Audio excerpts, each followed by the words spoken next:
हर्षवर्धन पाटलांकडून शरद पवार गटामध्ये प्रवेशाची घोषणा करण्यात आली आहे। फडणवीसांसोबत इंदापूरच्या जागेबाबत चर्चा झाली असं हर्षवर्धन पाटील म्हणाले।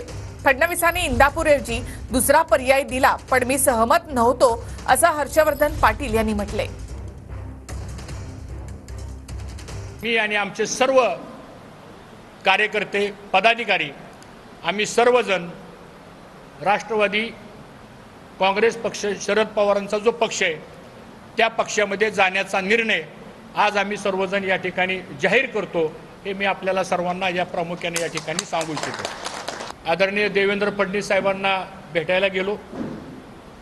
1.5-2 तास त्यांची आणि माझी सविस्तर चर्चा या सगळ्या राजकीय भूमिकेच्या संदर्भामध्ये झाली आणि दुसरा काही पर्याय आपण तुमच्या बाबतीमध्ये काढू। परंतु तो दुसरा पर्याय जो होता तो पर्याय व्यक्तिशः माझ्याही सर्व कार्यकर्त्यांच्या त्याला संमती नव्हती।